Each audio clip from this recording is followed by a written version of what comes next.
would tell my younger self to just enjoy the ride. Yeah. I was too worried about planning. Focus. Next step. And I need a plan without a plan. If the plan didn't go that way, like and I had to have plan B. Yeah.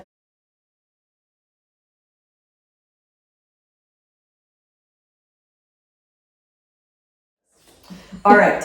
Do you think that a career in medicine is different for men than women, and how? I mean, yes. Yeah, I think so. I feel like this answer is of course, but I mean, maybe there's some people that don't really see that it is. How is, for many reasons, life in general really is completely different. If you made a list of the things that people are, black, white, orange, male, female, which one of those things changes your life the most? What color you are or what sex you are? Yeah, and then if you happen to get two things that are against your favor and that you've not had access to things that other people have, I think that makes it difficult. And, you know, for years we've been fighting for more equality.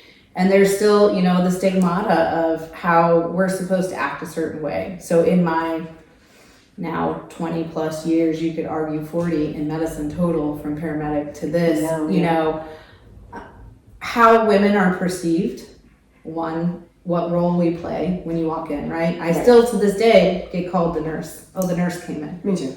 Or there's a lady here. And it's made no difference if I'm wearing a white coat or no white coat. It doesn't matter. It's the nurse or a lady's here. It's never the doctor's here.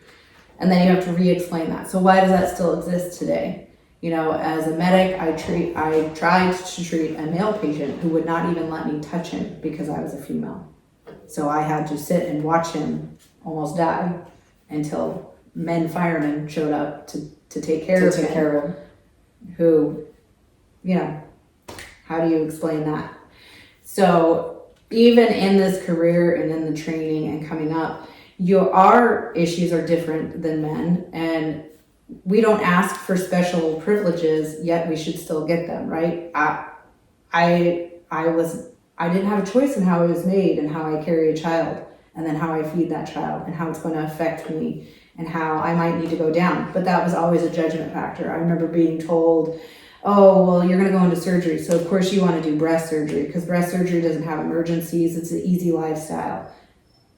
So that's my option because I'm a female. I can't have a family and have children and still be a trauma surgeon or a hepatobiliary surgeon or do all this other stuff. I just think that how people immediately treat us as though you needed some sort of easy way out. And then if you were the stronger of the class and you were smart and you let it be known and you were not afraid to answer questions, rather than just being smart and you know your stuff, you were perceived as a know-it-all or aggressive, you know, which why would we get that label? And the guy wouldn't get. Men do not get that same label, which is unfortunate, but it is, you know, medicine for a while, I guess, has been male dominated, but that's not true in the last how many years? Even when I was in medical school, the majority of medical schools, students, 50%, greater 51% we were 51% same. Mm-hmm. My class was the same. So for years, so from you to me, what's that span of 10, 12 years, still more than 50% of the class is females, but people act like it's surprising that a woman is there taking care of you, being the doctor. Right.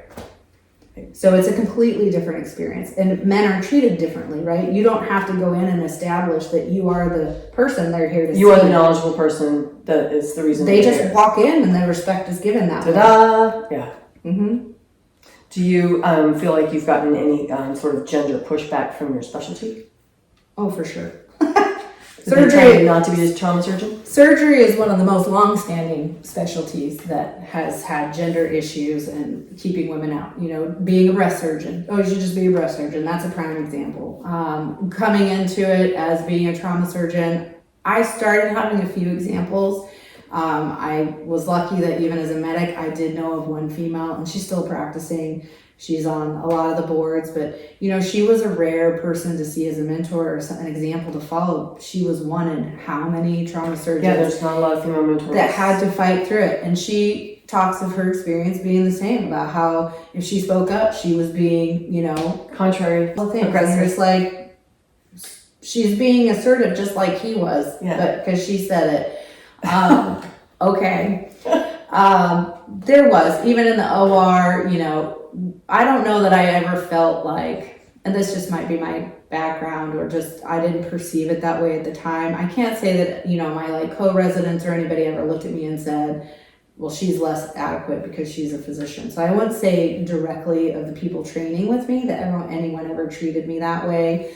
Attendings, I had some older school attendings, whether it was on purpose because they truly were like, you're a woman, you can't do this. I never got that feeling, but it's like a subconscious thing that they don't acknowledge. Right. I think the things I think about are, you hear about how we like to explain people's experience when you don't necessarily know what it's like to explain it, right? How can a man explain what a woman's experience is? Or how can I explain what somebody, who had no privilege, an African American or somebody like that, how do I say what you've experienced in life? How do I get to tell you what that was like? Right. And that's what I feel like we get a lot of people telling us, oh, well, it wasn't that bad. People respect you. Oh, I get mistaken too all the time. And it gets blown off and sort of just brushed under the rug, which I don't think is the right thing to do. And I think people need to be more willing to step up and say, no, this is your provider. This is your doctor. This is your nurse practitioner. This is not just a nurse. And there's, and this is your nurse. This is your male nurse or this is your female nurse. Like the idea of that it matters in any gender state is insane to me in this day and age at all. That the color of your skin or any gender has anything to do with what kind of provider you are. I'm here in healthcare and I'm taking care of you. So just be respectful. And if you don't know, then ask. Yeah. They color code us at work. They do. They color code. They do. And the white coats used to work, but then everybody sort of started wearing them. Everybody's wearing the white coats. I don't wear mine. It's gross. And I put too much stuff in the pockets, and then by the end of the day, I'm like this. Yeah. But I am a fan of pocket food, granola bars, fruit sticks, something like that. So, did you or do you have a mentor, are they male or female? Well, so I did have a mentor pre-med. She was one of the trauma surgeons in Vegas that I worked with. She was great for answering questions, being real about how it was going to be. So you kind of got an open eye because she was honest that, you're going to see people that treat you unfairly because you're a female. I was actually blessed that my program director in surgery was a female. So I feel like I had some good support and representation of somebody who got it. She was tough, but I think that it still was helpful to see that, look, she's a female, she's a surgeon, and she's a program director of a residency program.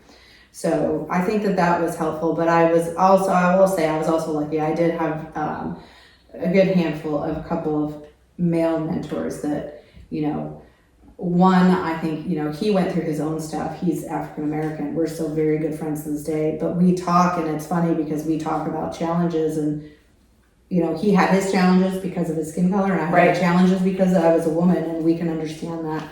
And I had a couple of my old school surgeons that were, just men, and they were raised in the men world, but they also have grown and understand. They're like, well, it shouldn't be that way. And so they weren't afraid to speak up or not give me the opportunity because I was a female.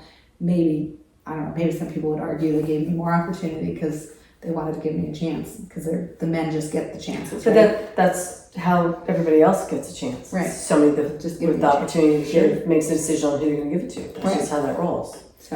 So, do you think the way that you dress at work matters? I do. I feel like this is a sensitive topic because as you can all see, I have tattoos and I have pink and purple in my hair. And, I have pink in my hair once a year. I just When I started school, I think how I was raised and what you were seeing, I do think that looks matter, and I think they do. Looks matter, and on how you present yourself. I should be clear about how I'm saying that. Like if I come in disheveled and my hair is like 20 sheets to the wind, and it looks like I took no effort to myself to get out of bed and get to work. If I was a patient, I might have a little lack of trust in that. It's a lack of confidence. Yeah, available right. Like this person doesn't look like their life is together. Right. You don't even look put together, but you're going to put me together. So I think how you look at work is somewhat important. Do I think that if my hair is perfect, or if I have tattoos, or I have pink or purple or rainbow hair, that it makes me a good provider? Yeah. Not at all. Not at all. And as a matter of fact, I have this discussion regularly actually with my nurse practitioner now. I love her to death. She's a little bit of old school beliefs. And, I think if she had it her way, she would want, she sees the ideal of the bow tie and the button down shirt and the no tattoos. And we talk about it, and she's grown from our conversations. I'm like, but I've had a lot of patients that come in and appreciate how I look because they feel like they can be open with me. And if they walked into the bow tie guy, button down, staunch person, man or woman, they would feel intimidated or not like they could open up because they would feel judged. They call it white coat hypertension for a reason. right. They call it like everybody wearing the white coat scares people to death. I think that there's a lot of room in medicine for different people. I think it's important because people feel comfortable with different people. But to even be fair, there's a good elderly population, well, everywhere, but here. And I received some of the most comments I ever got on the different colors of my hair from my elderly population. The ones that you would presume or expect that are going to judge you because they came from those eras of you're supposed to look a certain way. Right. But I think that it's important to have representation, meaning you should look from all the different areas. If we all look the same or a certain way, then it does no good for the person who doesn't relate to that. Right. But can you look a little disheveled? Yes, because I think we're human. I also think patients need to understand that. Yeah. Like if I come in and my hair's up in a messy bun and I look tired and I'm at work, it might be because I was on 24-hour call and I had a hard night. So now is not the time for you to grieve that you didn't get your Diet Pepsi today. I think I know what it's a reference to. I think we already discussed. Do you think that being female has been a hindrance to your goals? For sure. Do you think you've overcome it? Slowly. I feel like. Yeah, I think that particularly where I'm at now, I've had actually very good people in leadership that are forward thinking and actually understand the stuff that we're just talking about. And they have seen they've seen the capabilities and they've given me the opportunities, and I've proven them right that I was a good choice. And I think I still, even in that though, I will tell you, like being the medical director of the SICU and building the CRT program, being the medical director for that, and becoming sort of this more leadership face in our system, it doesn't mean during those couple of years that I've gained those titles that I wasn't fighting people in the background who wanted me to not have those positions. Yes. Because they certainly did not. There's always the politics. Right. I don't do all the politics. I find it very, I find it a difficult, navigation, because I've always been just a very honest person. If you asked me and there was a nice way for me to tell you something that I didn't think you wanted to hear, I would try to find it. I wouldn't just subvert and go around and say, I've never been I'm not even explaining it well. I'm not good at politics. I think that that's a growth thing. I had to grow into that because I was not that type of person, and over the last couple of years of my life I've actually gotten better at it. Prior to that I was very much more of a people pleaser, and I like to go with the flow and not upset people, and I would find a way to do it that wouldn't upset people. I wouldn't stop. Do you think that's a girl thing? It is. We're taught to be that way because we're taught to not make noise. Don't disrupt things and don't upset people and just behave. Be a people pleaser. Yeah. Which is what you said. We are. I guess I'm still in my people pleasing phase because I would try. I highly recommend. It's very Give it up. Okay, I have two more questions and then we'll switch to personal. So I asked you this one. Do your colleagues' wives befriend you, or do you find them standoffish? When I was in residency, there were 8 of us, and there were only 2 women. There were 3. One was half year behind us. Anyway, so all 3 of us were single. And so there's 5 guys and the 5 guys' wives, because they didn't seem to hire any guys that weren't married. But all the women in my residency program were single. We were only the second class with women in it. And so, though I didn't find that the wives were too terribly excited about Women being friends with us. Yeah. I can't, I did not have that experience. Oh, I think okay. that my resident friends were actually, my residency mates. Their significant others, half of them were also in medicine. The other ones that weren't, I think they all seemed to have a good understanding of like how tough it was and what we were going through, and we had our little family. And I can't say I ever had the feeling I wasn't accepted or looked at, differently. And I had one my year and one the year ahead of me, I think, that were a little bit. I'm sure it exists. I'm sure that there's the stigma of, people seen enough Grey's Anatomy that they can assume things have happened. I don't know what the pullback is. Okay, so first of all, when you look at Grey's Anatomy, you have to think, have you ever seen a neurosurgeon that's that hot? And the answer is no. No. There are no neurosurgeons who are that hot. They're not. Also, you don't practice every type of surgery. You just go into and they don't send the interns to the actual site of the disaster to help recon people out of the rubble. They certainly don't. It's all. If you want an accurate representation, I still to this day say Scrubs. Although I'm hearing that new one, Pitt. The Pitt is. I'm thinking about good. getting HBO just so that I can watch it, because I've now had colleagues who I think the world of come to me and tell me you really need to watch it. Yeah. Same. It's on my list. It's on my list. What do you do for fun? I just found this out today. It's very exciting. You like this? You're gonna like this. What do you do for fun? I do aerial circus stuff. So. Like the fabric people that get the people that wind up in the fabric that looks like their sheets hanging from the ceiling, or they twirl around on straps and hoops. So I have to ask, so is that in and of itself a really awesome core workout, or do you have to do core in addition to that in order to maintain? Full body workout. Yeah. You would not think it is. But No. Oh no, I fully cardio workout. But it does definitely you do develop a little bit more upper body and core to do some of the moves. So I would say a little less focused on the legs, but even that, when you're holding some of the poses, to be able to kick your legs up. That's why I got into it. I mean, I do a lot of health stuff anyways, and working out, I just think it's important, like running and things like that. But I got tired of just doing like the weightlifting, gym routines and things like that. I'm always looking for a new way, and I think functional health is much better, and aerial gives you both strength and mobility, which gives you functional health. Kind of like yoga can too, things like that, Pilates. Yeah. So we have to keep it interesting, and you have to mix it up. So it's an outlet. Yeah, it's an outlet.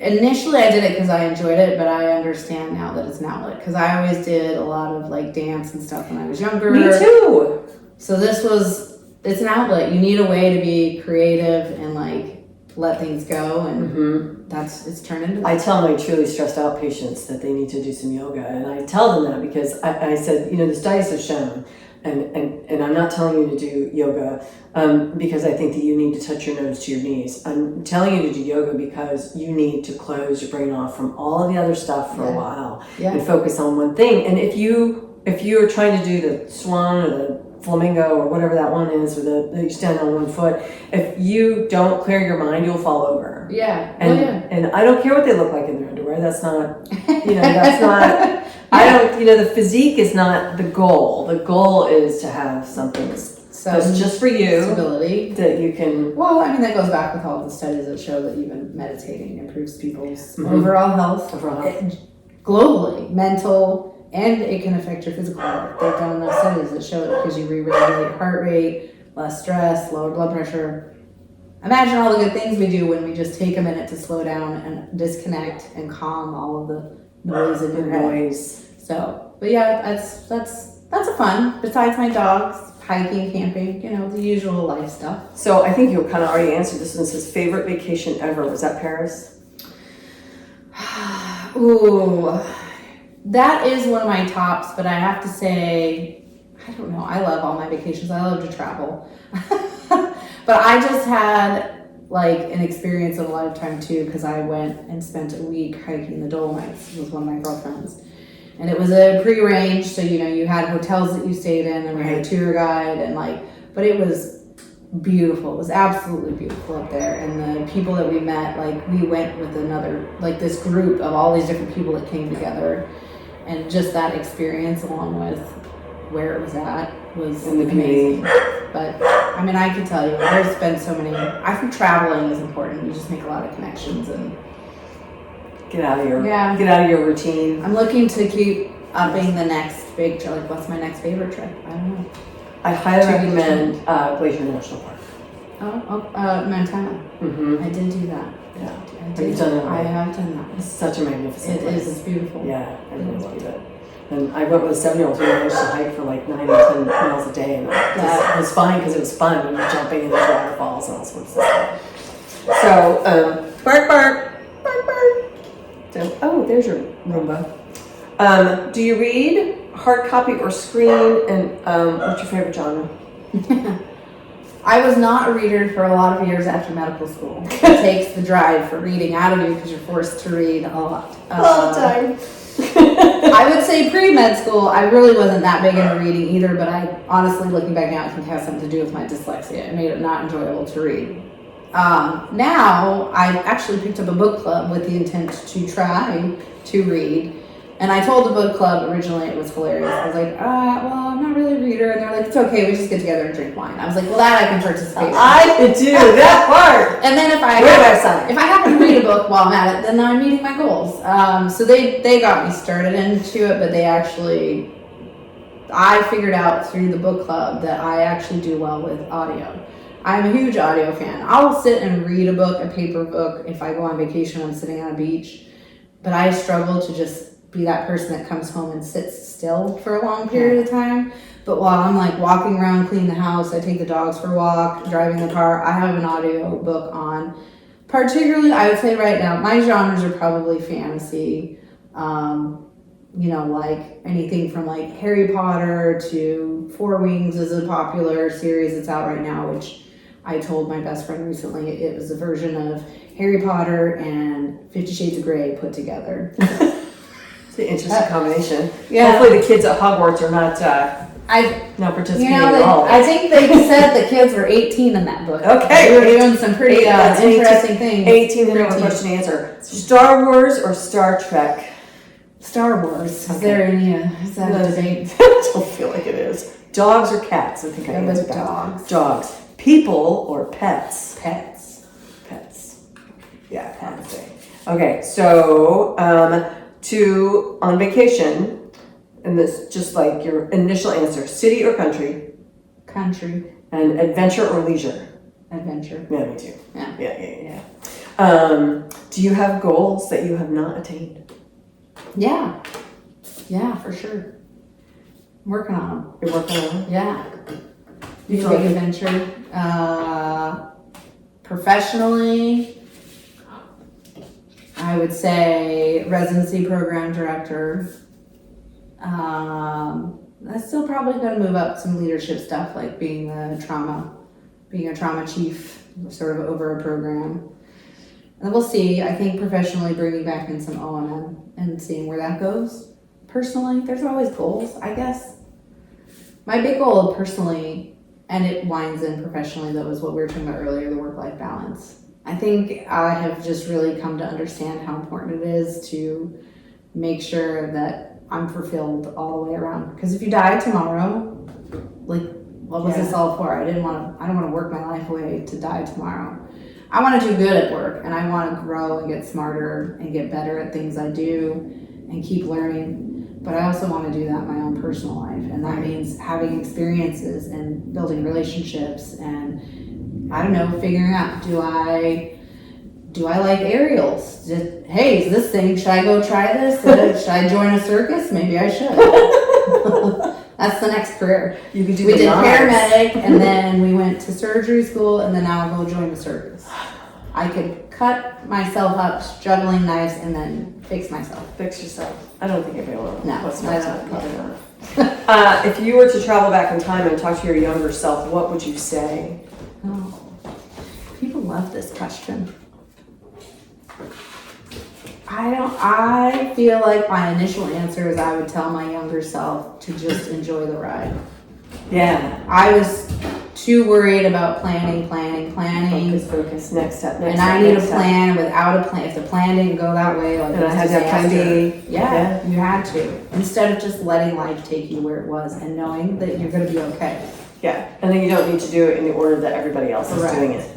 I had to learn that the hard way, just with time. But yeah, for sure. So I would tell my younger self to just, it's fine. If it doesn't work out, if it doesn't go according to plan, just let it go. Everything's going to be just let it roll. That's your life. You get to live it the way you want. And maybe don't plan some things. Just see where things happen. What happens. That's probably why you enjoyed your trip to Paris so much. Is that some of it was actually not planned. It was that. You just got to roll with it. Like, oh, let's go here. Okay, let's go. Just wandered around. Let's just go.